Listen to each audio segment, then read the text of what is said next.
जैसे आप सब जानते हैं कि बांग्लादेश में हिंसक प्रदर्शन की आग फैलती ही जा रही है। 4 अगस्त दिन रविवार को ही हिंसा में करीबन 100 लोगों की मौत हो गई है, जिसमें कम से कम 1 दर्जन से ज्यादा पुलिसकर्मी और कई पत्रकार शामिल हैं।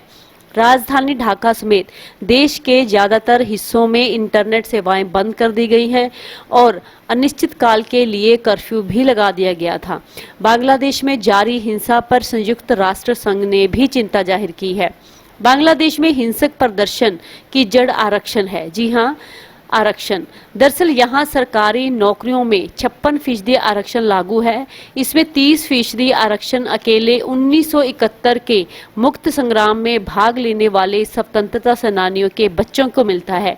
इसके अलावा 10% आरक्षण सामाजिक आर्थिक तौर पर पिछड़े जिलों के लिए है और 10% महिलाओं के लिए, जबकि 5% आरक्षण जातिगत अल्पसंख्यक समूहों के लिए है और 1% ही दिव्यांगों के लिए राखवांकरण है। प्रदर्शनकारी छात्रों का सबसे बड़ा विरोध मुक्त संग्राम के परिवार वालों को मिलने वाले 30% आरक्षण का है। उनका तर्क है कि इसमें मेरिट वाले नौजवानों को नौकरी नहीं मिल रही है, बल्कि अयोग्य लोगों को सरकारी नौकरी में भरा जा रहा है। छात्रों की उग्र प्रदर्शन के बाद सरकार ने अधिकांश कोटा वापस ले लिया है, लेकिन अब लड़ाई आरक्षण से हटकर प्रधानमंत्री शेख हसीना के इस्तीफे की मांग पर आ गई है। छात्रों नेताओं ने बांग्लादेश के प्रधानमंत्री शेख हसीना के इस्तीफे की मांग को लेकर शिवेन्य अवज्ञा आंदोलन की घोषणा की। नागरिकों से अपील की है कि वह टैक्स और दूसरे सरकारी बिल जमा ना करें। इसके अलावा फैक्ट्री, सरकारी दफ्तरों को बंद करने की भी अपील की थी। छात्राओं ने 5 अगस्त को राजधानी ढाका में लॉन्ग मार्च की घोषणा की थी। हालांकि सरकार ने ढाका में कर्फ्यू लगा दिया था और 6 अगस्त तक छुट्टियां घोषित कर दी गई थी। इसके बावजूद हालात और भी बिगड़ते चले गए। बांग्लादेश के प्रधानमंत्री शेख हसीना ने प्रदर्शनकारी छात्राओं को आतंकवादी करार दे दिया। 4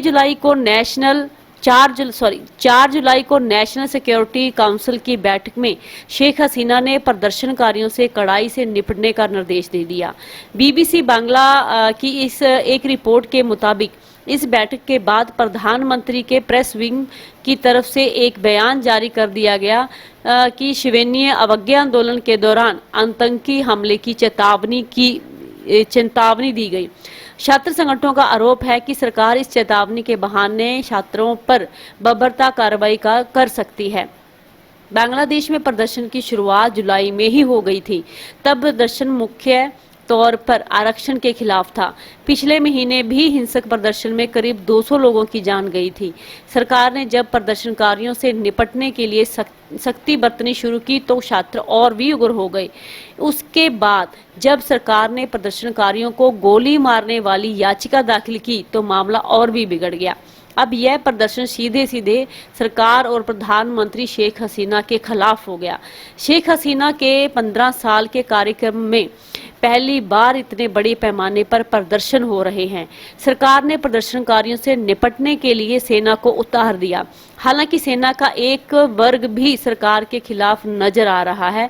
बांग्लादेश आर्मी के कई पूर्व प्रमुखों ने आर्मी से अपील की है कि वह छात्राओं के खिलाफ कोई कार्रवाई न करे। बांग्लादेश आर्मी के पूर्व चीफ इकबाल करीम भुइयां ने एक लिखित बयान में कहा है कि सशस्त्र बल फौरन अपने मिलिट्री कैंप में लौट जाएं और किसी भी इमरजेंसी हालात से निपटने के लिए तैयार रहें। भुइयां ने सरकार से अपील की है कि सड़कों से सेना को हटा लिया जाए। उन्होंने कहा कि सरकार को इस मामले को बातचीत के जरिए निपटा लेना चाहिए। सेना को इस तरह के राजनीतिक कार्यों में हस्तक्षेप से बचाना चाहिए। बांग्लादेश की सेना कभी भी इस तरीके से अपने नागरिकों के खिलाफ हथियार लेकर खड़ी नहीं नजर आई है। मगर अब बांग्लादेश में तख्ता पलट हो चुका है और शेख हसीना देश छोड़कर चली गई हैं। बांग्लादेश के आर्मी चीफ ने कहा कि अंतरिम सरकार सत्ता चलाएगी। चलिए जानते हैं कि बांग्लादेश में जारी सियासी संकट को लेकर पूरी दुनिया क्या कह रही है। भारत के पड़ोसी देश बांग्लादेश में तख्ता पलट के बाद हालात तेजी से बदल रहे हैं। शेख हसीना ने बांग्लादेश के पीएम पद से इस्तीफा देते हुए मुल्क भी छोड़ दिया है। बांग्लादेश में जारी सियासी संकट के बीच दुनिया भर के मुल्कों में चिंता जताई जा रही है।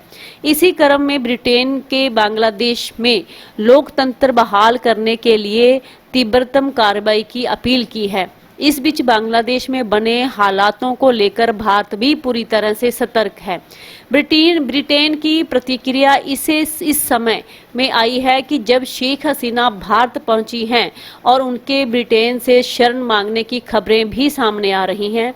ब्रिटेन के प्रधानमंत्री कीर स्टारमर के प्रवक्ता ने 10 डाउनिंग स्ट्रीट में संवाददाताओं से कहा है कि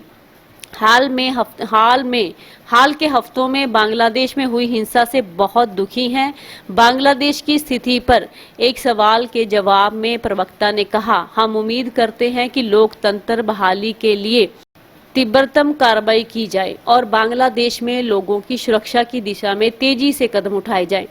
बांग्लादेश में तख्तापलट के बाद भारत भी सतर्क है। विदेश मंत्री एस जयशंकर ने मंगलवार को एक सर्वदलीय बैठक में बांग्लादेश की मौजूदा स्थिति के बारे में जानकारी दी और सभी दलों को सर्वसम्मति समर्थन के लिए उनकी सराहना भी की। सोशल मीडिया मंच एक्स पर एक पोस्ट में जयशंकर ने संसद भवन में हुई बैठक की तस्वीरें भी साझी की।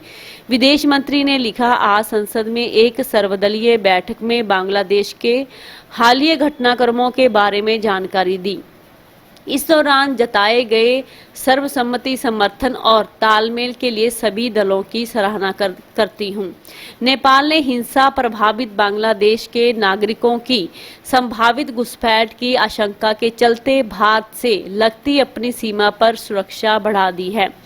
नेपाल में पुलिस ने बताया कि बांग्लादेश के हालात के मद्देनजर गृह मंत्रालय ने सुरक्षा एजेंसियों को अंतर्राष्ट्रीय सीमा क्षेत्रों से अनधिकारित प्रवेश को रोकने के लिए सीमा पर उच्च सतर्कता बरतने का निर्देश दिया है। उधर अमेरिका विदेशी विभाग के प्रवक्ता मैथ्यू मिलर ने कहा है कि अमेरिकी बांग्लादेश के हालात पर करीबी नजर रखे हुए हैं और वह देश में हिंसा समाप्त करने की तथा पिछले कुछ हफ्तों में हुई मौतों के लिए जवाबदेही तय करने का आह्वान करती है।